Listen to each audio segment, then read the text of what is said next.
Okay, तो last में बात हुई थी वैसे ही इंक्रीजिंग और डिक्रीजिंग फंक्शन कर लेते हैं।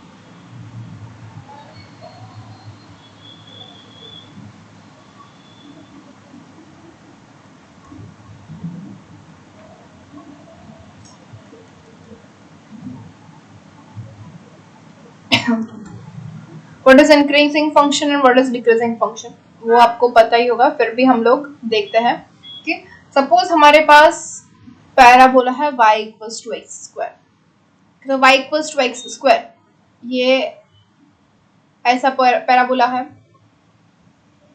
कि ये है हमारी y axis and this is our x axis, okay, and this is y equals to x square, ये x एक्सिस और ये y एक्सिस, ओके। अब इसी फंक्शन के बारे में अगर हम बात करें तो हमारे पास यहाँ पे x की पॉइंट क्या है 0, ये होगा 1 2 3 4 ऐसे बढ़ता जाएगा। सेम यहाँ पे होगा -1 -2 -3 ऐसे यहाँ पे आता जाएगा, ओके। तो अब हमें देखना है कि x की वैल्यू जैसे बढ़ती है, हम लेते हैं x is greater than 0, okay. For x greater than 0 यहाँ पे हम सिंपली देख सकते हैं कि ये जो फंक्शन है उसकी वैल्यू जो है वो इंक्रीज होती जा रही है, that is f of x is equals to y अगर ले तो x की जो सारी की सारी वैल्यू के लिए y की जो वैल्यू है वो बढ़ती जा रही है, मतलब फंक्शन इंक्रीजिंग है, वो तो हमें सीधा ही दिख रहा है यहाँ पे, ओके। तो ये जो फंक्शन है यहाँ से ऐसे इंक्रीज हो रहा है।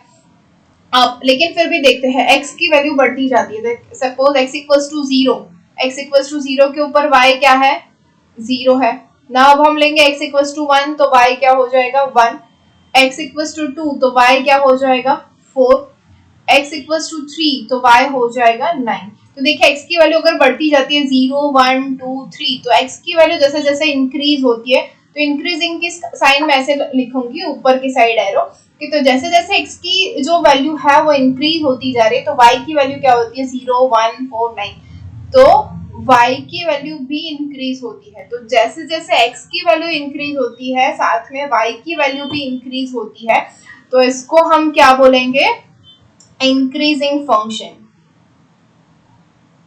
ओके। ये हो जाएगा increasing function for x greater than 0। अब हम बात करते हैं x less than 0।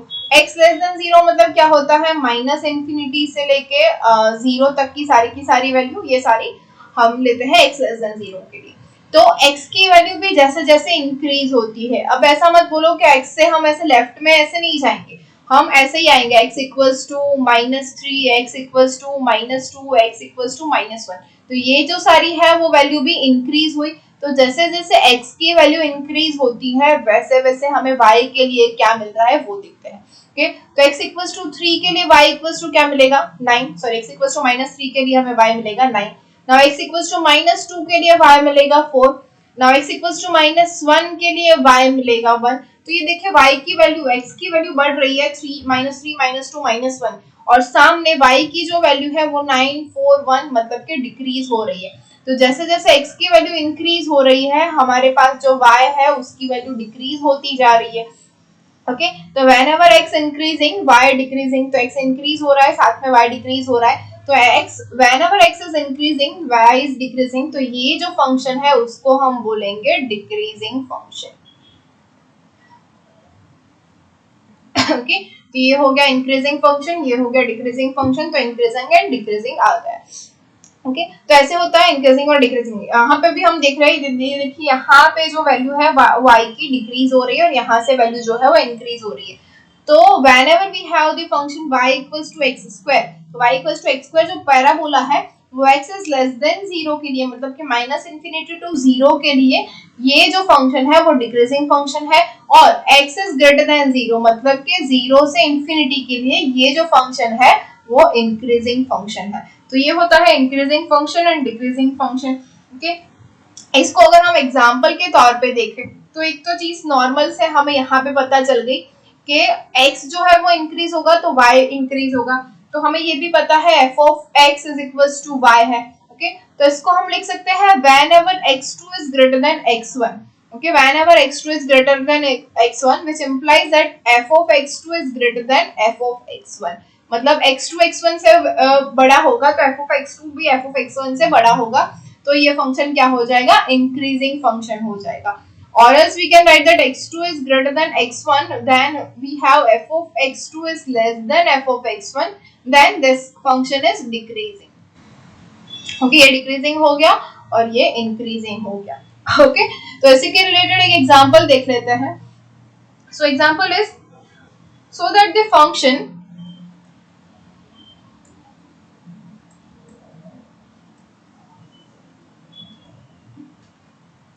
given by f of x is equals to 7x minus 3 is strictly increasing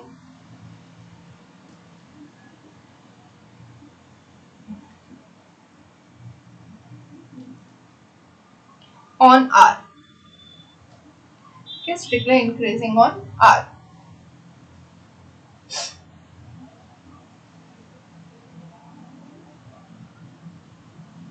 तो क्या होगा, f of x is equals to 7x minus 3 है, ये strictly increasing है, ये दिखा रहा है, तो strictly increasing मतलब क्या होगा, यही x2 is greater than x1, then f of x2 is greater than f of x1. अगर यहाँ पे equals to होगा तो ये strictly increasing या strictly decreasing नहीं होगा, इसलिए यहाँ पे equals to क्वेश्चन नहीं होगा, तो यही होगा. तो सबसे पहले हम ले लेते हैं let x2 is greater than x1. Okay, x2 is greater than x1 है, this implies that 7x2 is greater than 7x1. दोनों साइड अगर 7 से मल्टीप्लाई करते तो हमें ये मिलेगा, which implies that अब हम इन दोनों में से 3 जो को सब्ट्रैक्ट कर दे तो क्या मिलेगा, 7x2 minus 3 is greater than 7x1 minus 3, ये भी पॉसिबल है. तो अब हमें पता है 7x2 minus 3 क्या होगा, f of x2 is greater than f of x1. तो इसके ऊपर से हमें मिल गया x2 is greater than x1, then we have f of x2 is greater than f of x1. Therefore, f of x is equals to 7x minus 3 is strictly increasing. Okay, अब आप बोलेंगे कि यहाँ पे डिफरेंशिएशन तो आया नहीं, हम तो एप्लीकेशन ऑफ डेरिवेटिव्स के अंदर है. तो ये तो सिर्फ आपको एक समझाने के लिए एग्जांपल था कि अब हम डिफरेंशिएशन यूज करेंगे. ओके, तो व्हाट डज इट, तो यहाँ पे हमारे पास एक थ्योरम है. मैम यस, मुझे वास्तव में पता नहीं चला हमने क्यों x2 ग्रेटर देन x1 लिया. x1 ग्रेटर देन x2 भी ले सकते हैं, हमने सिर्फ नंबर लिया है कि x2 अगर 2 है और x1 अगर 1 है तो 2 इज ग्रेटर देन 1 होगा. हम ऐसे ही नंबर देते हैं ना, x1 x2, ये लाइन के ऊपर अगर हमने ले लिया x1 x2 x3 x4 x5 तो ये इंक्रीजिंग हो रहा है, तो x2 is greater than x1 होगा, x3 is greater then x2 होगा, x4 is greater then x3 होगा, x5 is greater then x4 है. तो हमने ये सिर्फ अज्यूम किया, इसीलिए मैंने आगे लिख लिया है late x2 is greater than x1. या फिर आप यहाँ पे लिख सकते हैं suppose x2 is greater than x1. तो हमने सिर्फ यही बताया है कि x2 मतलब x जो है वो x की वैल्यू इंक्रीज होती जा रही है, x की वैल्यू इंक्रीज होती है तो f ऑफ x की वैल्यू भी इंक्रीज हो रही है. यस मैम क्वेश्चन में हमको शो दैट बोला है इसलिए हमने x2 ग्रेटर देन x1. नहीं, देख मैंने क्या बोला, हमने पहले ही बात कर ली कि x की वैल्यू जो है वो तो इंक्रीज ही होती है, x की वैल्यू इंक्रीज होती है, उसके साथ उसकी कंपैरिजन में हमें y की वैल्यू देखनी है. अगर x की वैल्यू तो इंक्रीज में ही हम ले जाएंगे. अब y की वैल्यू हमें देखनी है इंक्रीज हो रही है डिक्रीज हो रही है. y की वैल्यू इंक्रीज होगी तो वो इंक्रीजिंग फंक्शन होगा और y की वैल्यू डिक्रीज होगी तो वो डिक्रीजिंग फंक्शन होगा. तो यहाँ पे x तो इंक्रीज ही होगा, ये तो हमें इंक्रीजिंग में ही जाना है, लेकिन ये हमें दिखना है कि y मतलब कि f ऑफ x जो है उसकी वैल्यू इंक्रीज हो रही है डिक्रीज हो रही है. समझ में आया? हाँ.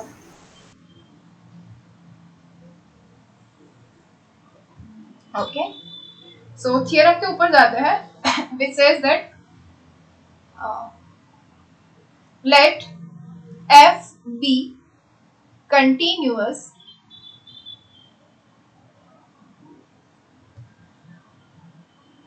on closed interval ab and differentiable on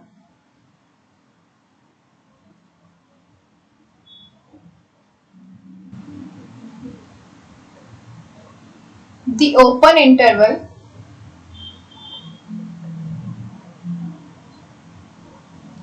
AB, then A F is strictly increasing in AB if f dash x is greater than 0 for each x belongs to AB. B is f is strictly decreasing in AB if f dash x is less than 0 for each x belongs to AB. And C, f is constant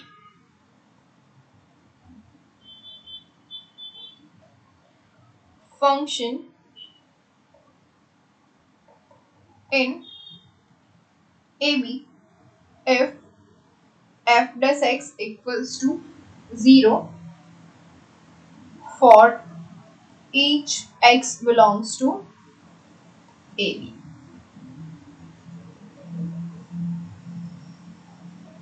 okay, ये हमें prove करना है theorem से। Theorem जो है वो prove करना है। फर्स्ट मैं आपको कर दिखा रही हूँ, वैसे ही आप सेकंड और थर्ड कर सकते हो अगर आपको करना है, अदरवाइज याद रखना है कुछ है नहीं यहाँ पे ऐसा। तो क्या है, let f be a continuous on a b. तो एक फंक्शन है हमारा एफ ऑफ एक्स, वो ए बी के ऊपर कंटिन्यूअस फंक्शन है। यहाँ पे सपोज ए है, यहाँ पे बी है, ये ए बी के ऊपर कंटिन्यूअस फंक्शन है। सपोज कोई एक कर्व है, ओके। अब क्या बोला गया है ये and differentiable on the open interval a b, और ये ए बी के ऊपर ये जो एफ ऑफ एक्स है वो डिफरेंशिएबल भी है ओपन इंटरवल के ऊपर। तो ये इसका मतलब है हमें एफ डैश एक्स जो है वो मिल रहा है। After that we have told that f is strictly increasing in a b if f dash x is greater than 0 for each x belongs to a b. Okay, f dash x अगर greater than 0 होगा तो वो strictly increasing होगा। और second जो है वो बोला गया है f is strictly decreasing in a b if f dash x is less than 0 होगा तो वो होगा स्ट्रिक्टली डिक्रीजिंग। ओके, और f is constant function in a b if f dash x equals to 0, और f dash x equals to 0 है तो वो constant function हो जाएगा। ओके, तो इसको समझ लेते हैं ऐसे ही। हमने y equals to x square देखा था। ओके, तो हमें पता है dy by d x. Okay, अगर हम dy बाई डी एक्स ले या फिर एफ डैश एक्स ले, दोनों सेम है। ओके, तो dy बाई डी एक्स और एफ डैश एक्स क्या है, स्लोप है, और स्लोप क्या होता है m, और इसके इक्वल्स टू हम बोल सकते हैं tan थीटा। ओके, तो सीधी सी बात है, हमारा जो ये फंक्शन है, देखिए यहाँ पे जो इसका स्लोप है अगर इस पॉइंट के ऊपर, तो क्या आएगा, ये आएगा। अब सिंपल से आप देख सकते हो कि ये जो है tan क्या होगा, पॉजिटिव होगा। दिख रहा है यहाँ पे जो tan है वो पॉजिटिव होगा, तो ऐसा जो tan है वो होगा पॉजिटिव। तो ये पॉजिटिव है और यहाँ पे इंक्रीजिंग हो रहा है। अगर आप यहाँ पे ऐसे देखें इस पॉइंट के ऊपर, तो ये भी tan पॉजिटिव हो रहा है, ये भी इंक्रीजिंग होगा। ओके, अब यहाँ पे अगर हम ले लें tan, तो हमें ऐसा मिलेगा, देखिए। तो इसका जो tan है वो क्या होगा, नेगेटिव होगा। समझ में आ रहा है, यस और नो? अब ये देखिए, इसको अगर हम यहाँ से शिफ्ट कर ले तो हमें tan क्या मिल रहा है, ये मिल रहा है, ये मिल रहा है, ये मिल रहा है। तो फर्स्ट क्वाड्रेंट में tan क्या होता है, 0 से लेके π/2 तक। π/2 तो इंफिनिटी है। ओके, tan 0 होता है 0 से इंफिनिटी। ये क्या हो रहा है, पॉजिटिव ही होगा, सारी की सारी वैल्यू हमें पता है फर्स्ट क्वाड्रेंट में ऑल पॉजिटिव, राइट। अब ये जो है वो ऐसे मिल रहा है हमें, तो सेकेंड क्वाड्रेंट में तो tan नेगेटिव होगा ना, तो यहाँ पे मिलेगा हमें नेगेटिव। समझ में आ रहा है, यस और नो? मैम एक बार वापस से समझाओ। देखिए हमारे पास ये है, इसका अगर आप स्लोप फाइंड करो इस पॉइंट के ऊपर, ओके, तो ये क्या मिलेगा हमें, dy बाई डी एक्स, और आप बोल सकते हैं इसको एफ डेस एक्स, और इसको बोल सकते हैं टेन थीटा और इक्वल्स टू एन। ओके, तो ये जो लाइन है इस पॉइंट के ऊपर, तो ऐसी जो लाइन होती है, आपको पता है ना स्लोप पॉजिटिव आता है ऐसी लाइन का, या नहीं पता? अच्छा, इसको अगर हम करें y equals to m x plus c, okay, तो यहाँ पे m जो है वो पॉजिटिव होगा ऐसी लाइन में।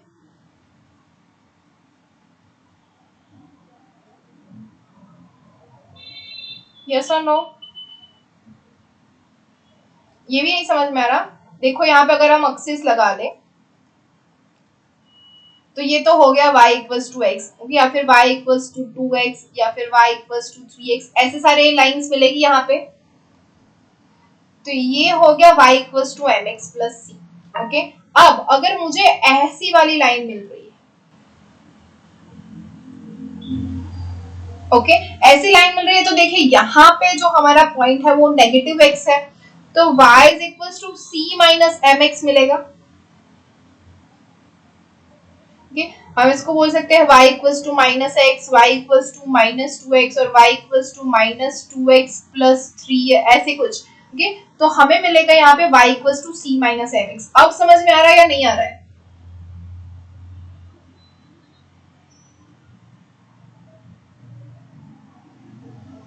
वन सी आ गया ना? ओके, तो यहाँ पे जो m मतलब कि हमारा tan थीटा है, मतलब कि हमारा जो डिफरेंशिएशन है वो हमें नेगेटिव मिल रहा है, नेगेटिव मिल रहा है, मतलब कि यहाँ पे अब हमने ये भी देख लिया। अब ये जो है हमारा y equals to x square, okay, तो ऐसा जो स्लोप मिल रहा है, मतलब यहाँ पे जो फंक्शन है वो इंक्रीज हो रहा है, ओके, तो इंक्रीजिंग में हमें पॉजिटिव स्लोप मिल रहा है, और यहाँ पे हमें स्लोप मिलेगा नेगेटिव में, और यहाँ पे हो रहा है फंक्शन डिक्रीजिंग। ओके, तो इसके ऊपर से हम बोल सकते हैं कि जब भी हमारा जो डिफरेंशिएशन होगा वो नेगेटिव होगा, तो हमें ये जो फंक्शन है वो डिक्रीज होगा, और अगर जो हमारा स्लोप है वो पॉजिटिव मिलेगा, तो ये जो फंक्शन है वो इंक्रीज होगा। समझ में आया? अब इसी को अगर हमें प्रूव करना है, तो आगे जैसे हमने एग्जांपल देखा, क्या था, if x2 is greater than x1 then f of x2 is greater than f of x1, तो हमें क्या मिलेगा, जो फंक्शन है वो स्ट्रिक्टली इंक्रीजिंग हो जाएगा, और अगर x2 is greater than x1 है और f of x2 is less then f of x1 है, तो जो फंक्शन है वो स्ट्रिक्टली डिक्रीजिंग हो जाएगा। ओके, तो यही जो है हमें करना है प्रूव। तो फर्स्ट प्रूव कर लेते हैं बहुत ही इजी वे में, सेकेंड आप समझ जाओगे खुद ब खुद ही कि कैसे प्रूव होगा। ओके, तो जो हमारा a है वो प्रूव करते हैं, what is it, that f of x f is strictly increasing in AB if f dash x is greater than 0 for each x belongs to AB। Okay, तो सबसे पहले a के अंदर लेते हैं let x1 and x2 belongs to AB। हमें पहले सबसे पहले बोला गया है कि f is strictly increasing in AB, f is strictly increasing in AB है, तो हमने पहले x1 और x2 जो है वो AB के अंदर ले लिया। ओके, एंड इंक्रीजिंग है, that is x2 is greater than x1 हो जाएगा। Okay, now by mean value theorem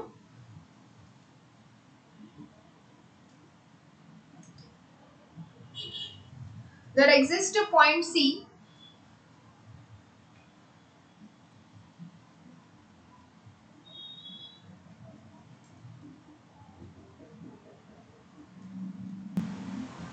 between x1 and x2 such that,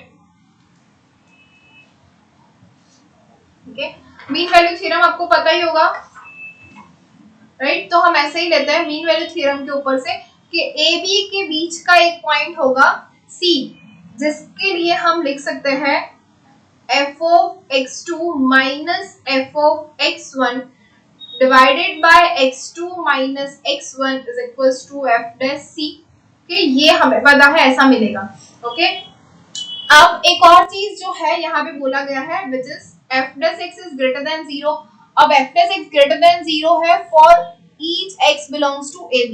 अब C जो है वो AB के बीच का कोई पॉइंट है, so therefore we can write that f dash C is greater than 0.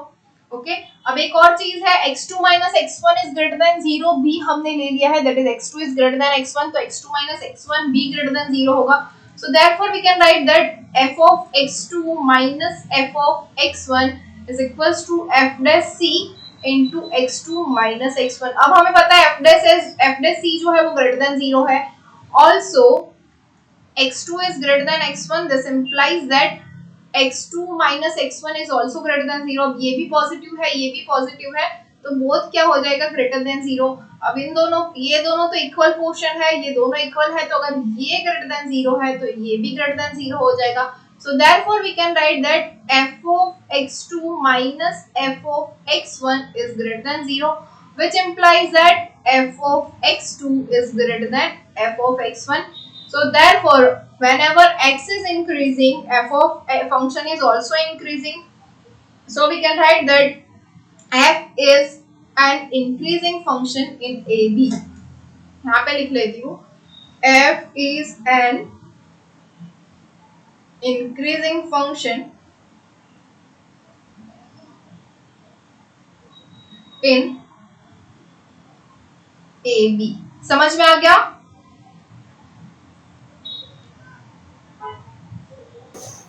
Yes, ma'am. Okay, तो सेम थिंग सेकेंड में क्या चेंज होगा, देखो क्या है, f is strictly decreasing in AB if f dash x is less than 0 for each x belongs to AB. Okay, तो same thing यहाँ पे होगा, हमने यही से x2 is greater than x1 तो हमें लेना ही है AB के बीच में, तो सेम थिंग होगा, लेकिन मीन वैल्यू थ्योरम भी होगा सेम यहाँ तक, तो सेम स्टेप आएंगे, f of x2 minus f of x1 divided by x2 minus x1 is equals to f dash c. अब यहाँ पे क्या होगा, f dash c is less than 0 है and x2 minus x1 is greater than 0, तो एक positive है एक नेगेटिव है, तो ये क्या हो जाएगा, लेस देन 0 हो जाएगा, एक पॉजिटिव एक नेगेटिव की वजह से. therefore f of x2 minus f of x1 भी लेस देन 0 हो जाएगा, तो इसके ऊपर से हम लिख सकते हैं f of x2 is less than f of x1, तो ये हो जाएगा डिक्रीजिंग फंक्शन. समझ में आया? सेकंड भी ऐसे ही हो सकता है, और थर्ड तो हम ऐसे ही बोल सकते हैं, क्या है, f is constant function in AB if f dash x equals to 0. हमें पता है f dash x equals to 0 है, तो मतलब कि डिफरेंशिएशन 0 किसका होता है, सिर्फ और सिर्फ कांस्टेंट का, तो कांस्टेंट है तभी तो ये 0 हुआ है डिफरेंशिएशन, तो इसको तो प्रूव करने भी आई थिंक जरूरत नहीं है, आपको समझ में आ ही जाएगा ऐसे ही.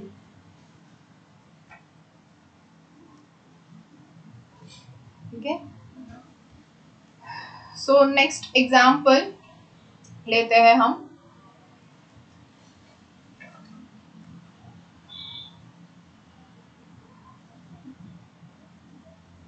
So that the function f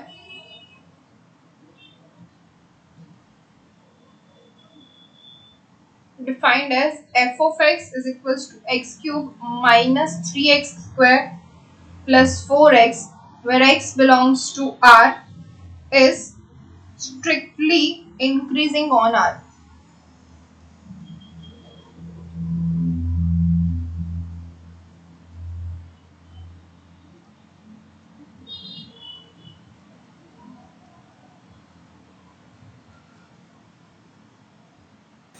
हम इसमें शो दैट वाला सम नहीं आएगा क्या? इसमें शो दैट वाला सम नहीं आएगा? नहीं, ऐसा नहीं है, हमें फाइंड भी करना है कि कहाँ पे इंक्रीजिंग फंक्शन है, कहाँ पे डिक्रीजिंग है, वैसे सम्स भी है. तो यहाँ पे तो हमें दिखाना है कि स्ट्रिक्टली इंक्रीजिंग है, तो अब तो डिफरेंशिएशन से ही हम यूज करेंगे. तो सबसे पहले क्या फाइंड करेंगे, f dash x. हमें पता है f dash x अगर ग्रेटर देन 0 है तो वो स्ट्रिक्टली इंक्रीजिंग होगा, लेस देन 0 है तो वो स्ट्रिक्टली डिक्रीजिंग होगा.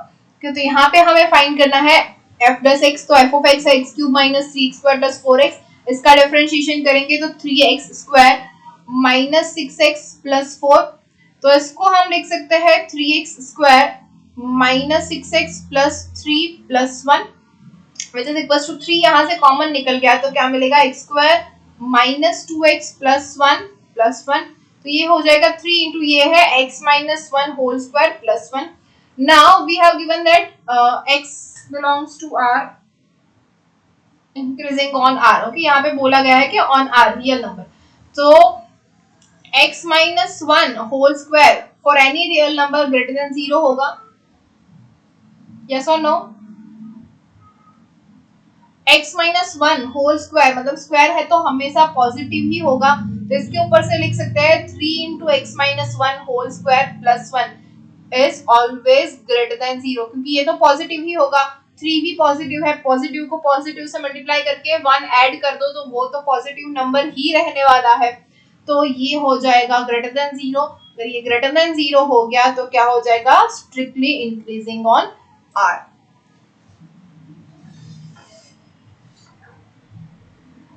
ओके, तो आंसर में हम लिखेंगे S f dash x is greater than 0, f of x is strictly increasing। आप लोग ऐसा ही मत लिखना, मैं सिर्फ जगह की वजह से ऐसा ही लिख रही हूँ, आपको पूरा ही लिखना है strictly increasing on r।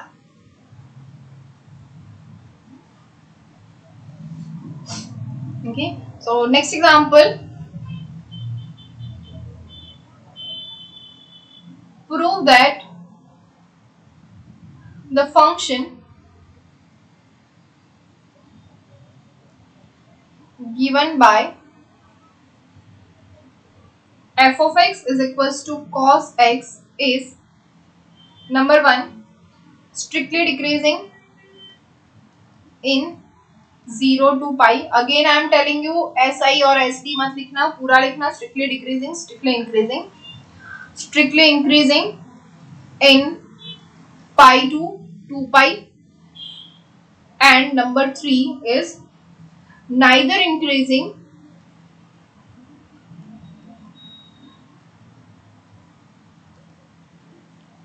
nor decreasing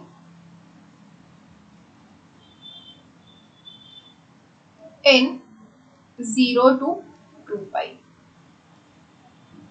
okay,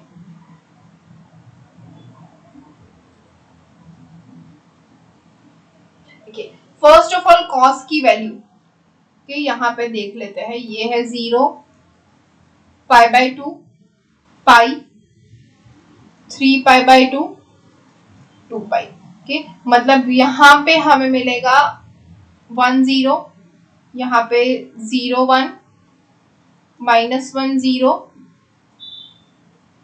0 minus 1। Okay, cos मतलब फर्स्ट होगा, ओके, तो 0 से पाई, 1 से लेके माइनस 1। ओके, तो ये कॉस क्या हो रहा है, 1 से माइनस 1 में डिक्रीज हो रहा है, यहाँ पे सिंपल से दिख रहा है 1 0 और माइनस 1, मतलब वैल्यू जो है वो डिक्रीज हो रही है। उसके बाद पाई से लेके 2 पाई, तो पाई और ये 2 पाई, पाई में माइनस 1 0 1, मतलब पाई से लेके 2 पाई तक ये क्या हो रहा है, इंक्रीज हो रहा है, ये सिंपल से हमें दिख रहा है। ओके, अब neither increasing nor decreasing in 0 to 2 pi, तो हमें ये भी दिख रहा है 0 से 2 पाई के अंदर वो डिक्रीज भी हो रहा है और इंक्रीज भी हो रहा है, तो हम इसको नहीं बोल सकते कि स्ट्रिक्टली इंक्रीजिंग है या स्ट्रिक्टली डिक्रीजिंग है, यहाँ पे दोनों ही हो रहा है। ओके, तो ये तो हमें यहाँ से सीधे ही दिख रहा है, लेकिन फिर भी हमें प्रूफ तो करना पड़ेगा। तो सबसे पहले क्या लेंगे, एफ डैश एक्स और कॉस एक्स का डिफरेंशिएशन होता है minus sine x. Okay, now first के लिए we know that sin x is greater than 0 in 0 to pi। okay, ये तो हमें पता है, जो साइन है वो पॉजिटिव है from the all S T C, all S मतलब फर्स्ट और सेकंड, 0 से पाई मतलब फर्स्ट और सेकंड क्वाड्रेंट आया, और फर्स्ट और सेकंड दोनों क्वाड्रेंट के अंदर जो साइन फंक्शन है वो पॉजिटिव है। Okay, so therefore f dash x मतलब साइन तो पॉजिटिव है, that is minus sine x is always negative. Okay, अब f dash x is always negative, therefore f of x is strictly decreasing in 0 to pi। समझ में आया? Okay, same thing number 2 क्या है, we know that sin x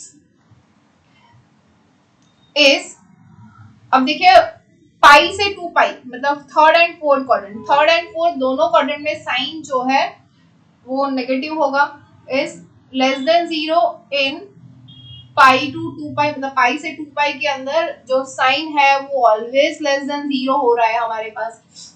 okay, तो ये सो therefore f dash x is equals to minus of sin x, which is equals to negative, और negative क्या होता है, पॉजिटिव, तो it's always greater than 0, so therefore f of x is strictly increasing in pi to 2 pi. तो यहाँ पे भी हमें प्रूफ मिल गई। नंबर 3 में क्या बोलेंगे, वही कि sin x is greater than 0 in 0 to pi and sin x is less than 0 in pi to 2 pi. Therefore, we cannot say that f dash x is greater than 0 or less than 0 in 0 to 2 pi. Therefore, f of x is neither increasing nor decreasing function in 0 to 2 pi.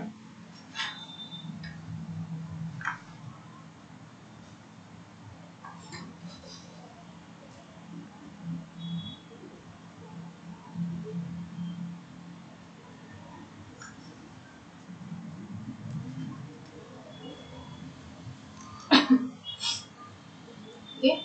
Next example is find intervals in which the function f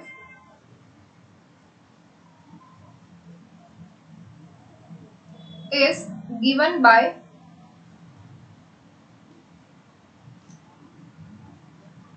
f of x is equals to x square minus 4x plus 6 is a strictly increasing, b is strictly decreasing.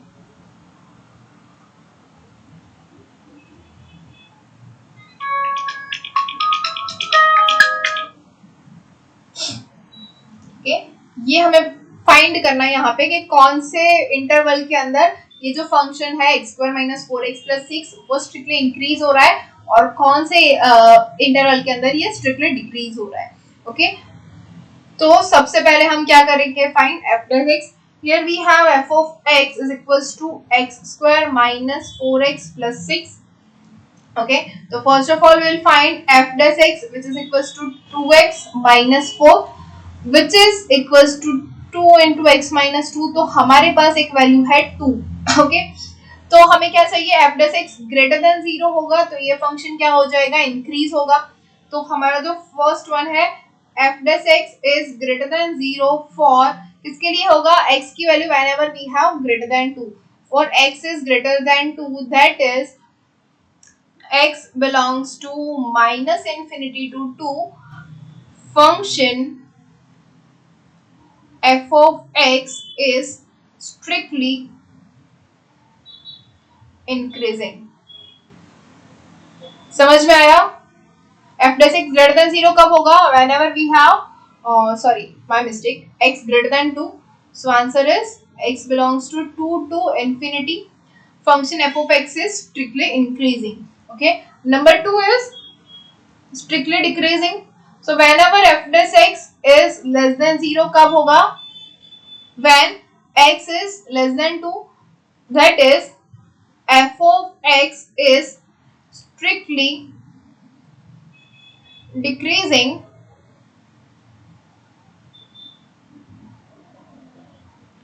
when x belongs to minus infinity to 2। तो minus infinity to 2 के जो interval है उसके अंदर function strictly decrease होगा और 2 to infinity के interval में जो फंक्शन है वो स्ट्रिक्टली इंक्रीज होगा। कोई डाउट है यहाँ पे?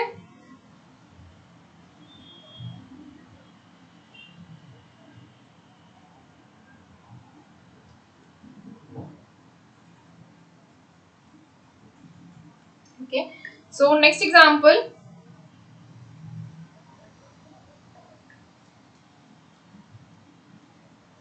Same, find the intervals in which the function f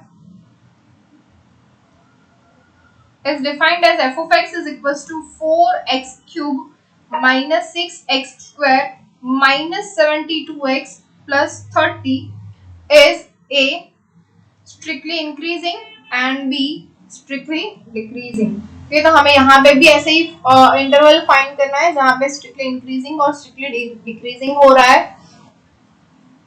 f of x दिया हुआ है, क्या फाइंड करेंगे? First of all f dash x is equal to क्या हो जाएगा? 12x square minus 12x minus 72. तो यहाँ से 12 कॉमन निकल जाएगा तो क्या मिलेगा? x square minus x minus 6. Okay, अब हमें x का पॉइंट्स फाइंड करने होंगे तो इसके इक्वल्स टू 0 रख देते हैं तो हमें क्या मिलेगा?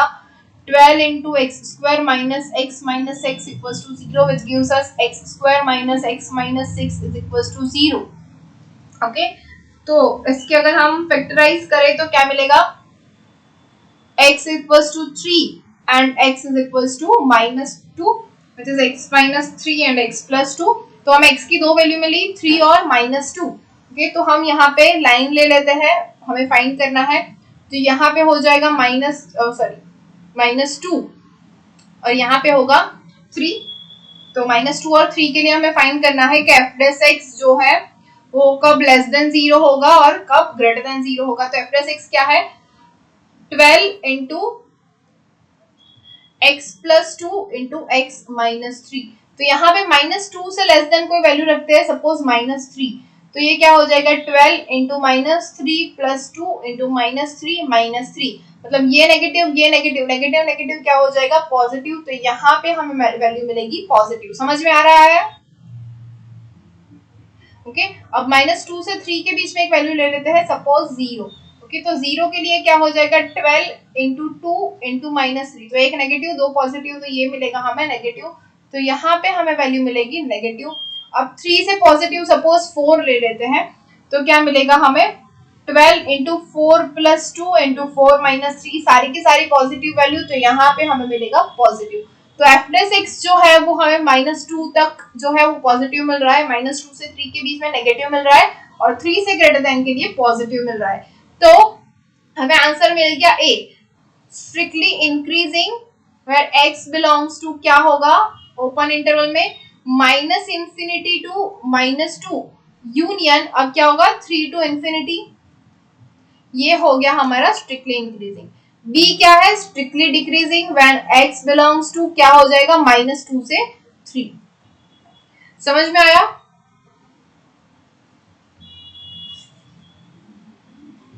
यस और no?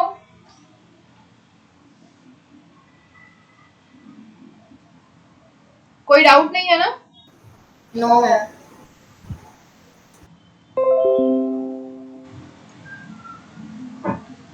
Okay, so next is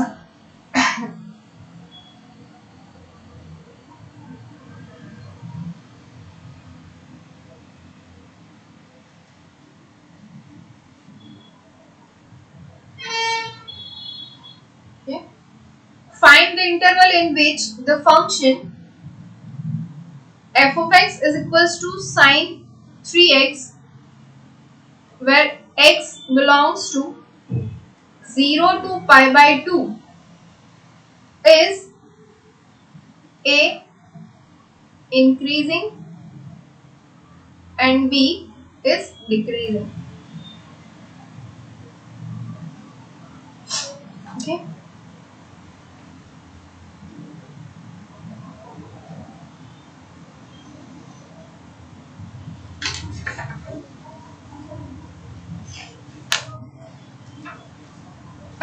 तो यहाँ पे देखिए हमें सिर्फ और सिर्फ इंक्रीजिंग और सिर्फ डिक्रीजिंग फाइंड करना है. यहाँ पे स्ट्रिक्टली इंक्रीजिंग या स्ट्रिक्टली डिक्रीजिंग नहीं बोला गया है. ओके, दूसरी चीज x की हमें वैल्यू दी हुई है फ्रॉम 0 टू पाई बाय 2. तो सबसे पहले हम यहाँ पे ले लेंगे 0 और यहाँ पे पाई बाय 2. ये हमारी लाइन हो जाएगी. अब क्या है? sin 3x. तो सबसे पहले फाइंड करेंगे f डैश x क्योंकि हमें वैल्यू तो उसी की चाहिए। sin 3x का डिफरेंशिएशन होगा 3 cos 3x।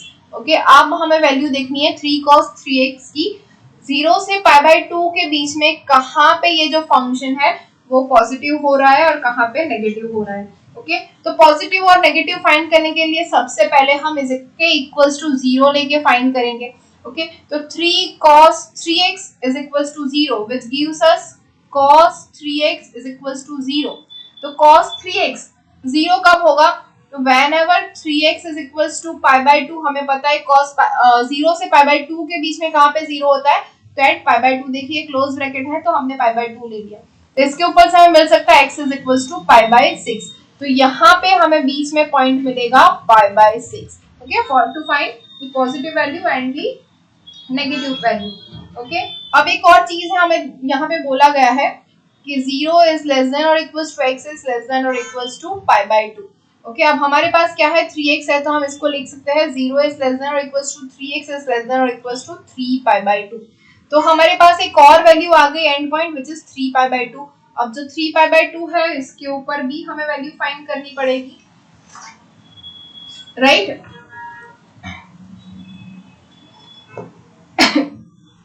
लेकिन अगर इसको हम कंपेयर कर ले तो हमें मिल जाएगा x is equals to π/2। Okay, तो जो हमारा लास्ट पॉइंट है 3x equals to 3π/2 अगर ले ले तो हमें मिलेगा x is equals to π/2 which is our last point। तो हमें ये तीन पॉइंट के ऊपर 0, π/6 एंड π/2 इन तीनों के लिए हमें वैल्यू फाइंड करनी है कि कहाँ पे ये इंक्रीज हो रहा है, कहाँ पे डिक्रीज हो रहा है। ओके, तो सीधे सीधे ही देखते हैं। ओके, सो π/6 से यहाँ पे और π/6 से यहाँ पे, तो सिंपल से हम देखते हैं। ओके, ये हमारा यूनिट सर्कल है। Okay, all S T C ये भी हमें याद है, राइट? अब हमारा फंक्शन f(x) क्या है? cos 3x। तो cos 3x के लिए देखते हैं π/6 cos π/6 3π/6 मतलब क्या होता है? cos π/2 मतलब कि ये पॉइंट यहाँ पे cos की वैल्यू क्या होती है? 1 मतलब मैक्सिमम। ओके, अब देखते हैं π/6 से इस और मतलब π/6 से बड़ी वैल्यू मतलब सेकंड क्वाड्रेंट में और π/6 से छोटी वैल्यू मतलब फर्स्ट क्वाड्रेंट में, राइट? तो फर्स्ट क्वाड्रेंट में cos जो है वो क्या है? पॉजिटिव, हमें पता है ऑल वैल्यूज आर पॉजिटिव, तो यहाँ पे होगी पॉजिटिव। अब ये है सेकंड क्वाड्रेंट π/6 टू π/2। अब सेकंड क्वाड्रेंट में कौन पॉजिटिव होता है? साइन, और हमारे पास फंक्शन है cos।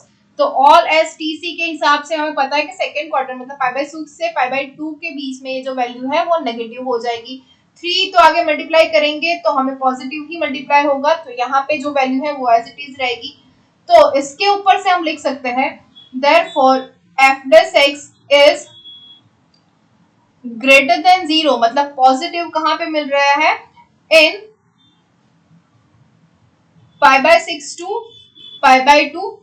So therefore function is strictly increasing where x belongs to π/6 to π/2। ये हमारा इंटरवल हो गया फॉर स्ट्रिक्टली इंक्रीजिंग। अब बारे स्ट्रिक्टली डिक्रीजिंग, तो f(x) is less than 0 in 0 to π/6। 0 से π/6 के लिए ये जो है, सॉरी मैंने गलत लिखा ना, यहाँ पे हो जाएगा स्ट्रिक्टली डिक्रीजिंग फॉर π/6 टू π/2, ये सेकंड क्वाड्रेंट हो जाएगा। और फर्स्ट क्वाड्रेंट मतलब कि 0 से π/6 के बीच में f(x) क्या हो जाएगा? यहाँ पे लेस देन 0 और यहाँ पे हो जाएगा greater than 0। Okay, so therefore function is strictly increasing in 0 to π/6। समझ में आया? कोई डाउट यहाँ पे?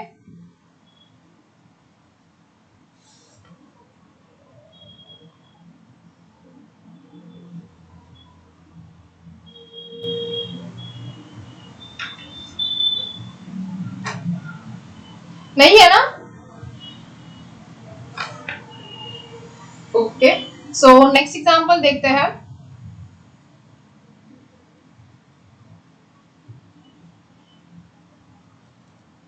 which says that find the intervals in which the function f given by f of x is equals to sin x plus cos x where 0 is less than or equals to x is less than or equals to 2 pi is strictly increasing और strictly decreasing. हमें यहाँ पे बोला गया है कि 0 से pi by 2 पाई के बीच में ये फंक्शन जो है वो कहाँ पे स्ट्रिक्टली इंक्रीज होता है और कहाँ पे स्ट्रिक्टली डिक्रीज होता है, वही हमें इंटरवल हमारे यहाँ पे फाइंड करने हैं। तो सबसे पहले हम फाइंड करेंगे एफ डैश एक्स। तो एफ डैश एक्स क्या होता है, साइन का डिफरेंशिएशन होगा cos x plus cos x का डिफरेंशिएशन होगा माइनस साइन एक्स। तो हमारा एफ डैश एक्स हो गया cos x minus sine x. फिर से हम यहाँ पे जो है हमारा ये ले लेंगे 0 pi by 2 pi 3 pi by 2 and 2 pi. Okay, अब यहाँ पे हम फाइंड करेंगे cos x minus sin x। Okay, तो सबसे पहले cos x minus sin x हमें पॉइंट सही, तो cos x minus sin x equals to 0 लेंगे तो क्या मिलेगा, cos x equals to sin x। तो cos x equals to sin x कहाँ कहाँ पे होता है, देखिए ये दो पॉइंट पे, एक यहाँ पे और एक यहाँ पे, और वो दोनों पॉइंट क्या है, x is equals to pi by 4 and 5 pi by 4, मतलब फर्स्ट क्वाड्रेंट और थर्ड क्वाड्रेंट। तो यहाँ पे एक हम लाइन ड्रॉ कर लेते हैं इजीली। ओके, तो ये हो जाएगा हमारा पाई बाय 4 और ये हो जाएगा 5 पाई बाय 4। ओके, तो फिर से वही देखते हैं। ओके, 0 से स्टार्ट करेंगे, 0 से 2 पाई जो है वो हमें दिया गया है, बीच वाले दो पॉइंट मिले पाई बाय 4 एंड 5 पाई बाय 4, तो ये पाई बाय 4 आ जाएगा, यहाँ पे 5 पाई बाय 4 आ जाएगा।